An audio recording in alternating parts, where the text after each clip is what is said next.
Welcome to the 2024 Porsche Tycan Turbo S. This one, what you are seeing here, let me just go straight to the point. It's an exclusive that has been shipped here to 2024 New York International Auto Show, and I am going to give you a walkthrough about this car and what you can expect on this Tycan Turbo S. Right on front, I really like the way this one looks. Again, I just want to give you my impression, so it's not like a... So I want to give you my impression and what I think about this car and what you can expect as well. So let's start from the outside. You can see the very nice headlights, and we do have some vents here. These are completely functional vents, and we do have a carbon fiber splitter here, which actually just is a part of the bumper, but it does have this carbon fiber touches over there, and we do have the carbon fiber over here as well. And you do have your sensors. We have one sensor over here, and we have another sensor over here, and this one other sensor, and we have a camera over here. And you have this new Porsche logo as well, which is like a black and gray that's going on there. And man, this is just beautiful. This is just amazing. And here are the specs. In case you're wondering, these are the specs, and it's a dual AC permanent synchronous motor, and it can go up to 750 horsepower, and with 774 foot-pound, it can go 0 to 60 up to 2.6 seconds. And the price, this one, the MSRP price is 194, pretty much, let's just say 195,000 US dollars. So what do you get when you get this Porsche Tycan Turbo S? So let's get inside and let's see what we have inside.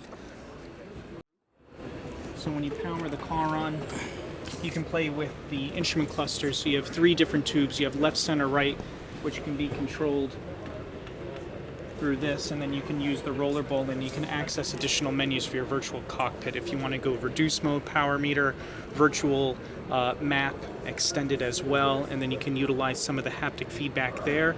And then when you select that second icon, you can gain access to the variable light control roof, which will control some of the opacity. So you can do full matte, you can do full clear. So you want to pop in, if you hit that second icon in there. Which one? Hit that guy, the second to the this left. One? Yep. And then you'll see this menu pop up right there, and then you'd select different menus and look at the roof. Oh wow, okay. Let's try clear. Ah, I see. So it's an it's LCD, it's a clear. liquid crystal display. And then if you do semi and bold. Let's go. Oh, look at that. That's really cool. Bold. Oh, the pattern You also have changed. some form of gesture control too. So right within that touchpad, if you take 2 of your fingers and you touch the screen and swipe up, you can raise the volume, you can lower the volume, and you can also do quick access with your temperature and fan speed. So instead of tapping the arrows, you can kind of just swipe up and swipe down, and you can do a quick change there. So if, let's say, I touch this, then I can just do... So you want to right over the temperature. Over the temp, So you here? can take a swipe down, on that temp, you see? Oh, I see. Yep, exactly. Ah, I see. Yep. And then if you hit that tab, that's right below sync. See those 3 lines right below sync? Yep. And then you can raise and lower some of your different categories as well. I see. Oh, that's cool. If you press and hold The navigation. Whoop. Yep. So you can also change the configuration of the vertical screen as well as the horizontal stuff as well. You have the map. You can go extended map, so I don't get my finger. It's okay. Go ahead. So Here. you have extended map, and then you can also do a manual zoom. Oh, okay. And you'll see. Oh, I Yeah, see. You which is can also zoom pretty. it. Yeah. My favorite is when you Yeah. zoom all the way out. Right. Oh, you can zoom all the way out. You see the entire globe. The whole globe. Yeah. Then you can Oh, that's rotate cool. through. This would Yeah. be your adaptive cruise control, and you can see other vehicles. And it also has like your speed limit there, giving you like warning sign. And I'm sure it's not. Is it? Is it? So the speed limit it's synced with the city where you're driving, right? It'll use GPS, and it also uses the camera mounted in the rearview mirror. Right. Right. Which is also important. Like, say there's a construction zone and there's a temporary speed limit, it'll also show you the temporary speed limits as well, which is Right. Right. Definitely. And what is the max power for the battery? cool. In terms of energy density, Yeah, the energy. Yeah. Yeah. Yeah. it's a 105 kilowatt hour battery gross. Net is 97 kilowatt hours. While we haven't gotten the official EPA range estimate, the rest of world WLTP is 579 kilometers, Okay. which roughly translates into about 361 miles of range. Right. Right. What I think is also cool about the battery is they changed some of the material in the battery as well. So it's still an LG battery. They increased the amount of magnesium, nickel, and reduced the amount of cobalt. So this allows the battery also to get a maximum power of 320 kilowatts, as well as have a longer state of charge where you can get maximum power. Right. So you effectively can get maximum power up to about 60% state of charge, and then you'll see a gradual reduction down. And what also is nice is in the, call it, previous J1 Tycan, this is J1-2, second half of the life cycle, the window of temperature was pretty small for getting this high power charging. So if you wanted to charge at 150 kilowatts, you would have to hit 72 degrees. Okay. With this new one, Yeah. new battery, it's down to 50 degrees, which is really Oh, nice. that's an improvement. Huge Yeah. improvement. Yeah. And then same thing if you wanted to go to a 350. Right. Previous, you could max out at 270 kilowatts. Now you can go to 320.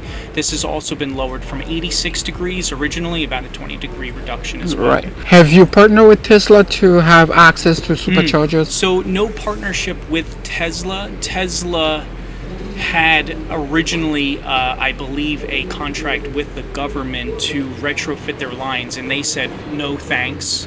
They didn't want the subsidies because now they can take their time with it. So they have the Magic Dock, of which there's a few an hour tri-state area, and that will allow the CCS input. Right.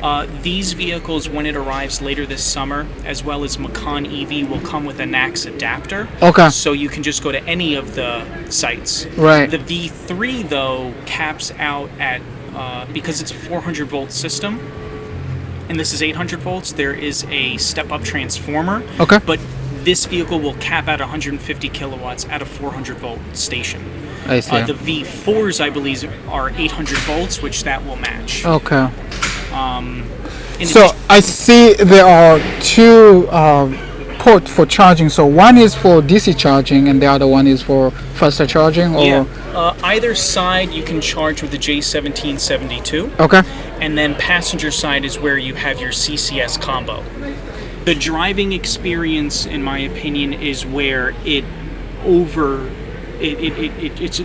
supersedes everything else. This has the active ride suspension, Okay. which is a single air chamber, and each individual air chamber can have a fully variable spring rate. And so this has been developed for both comfort driving as well as performance Performance driving. driving. Okay. And so an example would be in comfort driving, you're making a right-hand turn, and generally you would experience compression on the driver's side, rebound on the passenger. With this system, it also omits the anti-roll bars front and rear because it's all done through a 400 volt hydraulic system.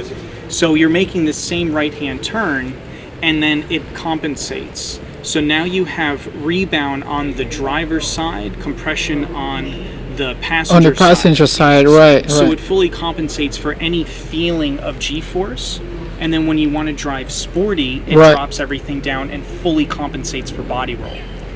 in combination with the 700 horsepower and this new feature called push to pass, which is right here, this will give you an additional 70 kilowatts of power on tap for up to 8 seconds.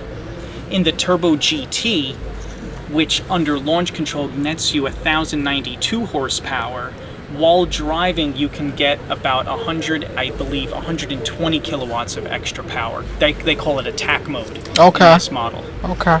Braking is also has been optimized. So previously you could brake up to 0.3 G's of force and recoup up to 270 kilowatts. And this was down to about 6 miles per hour.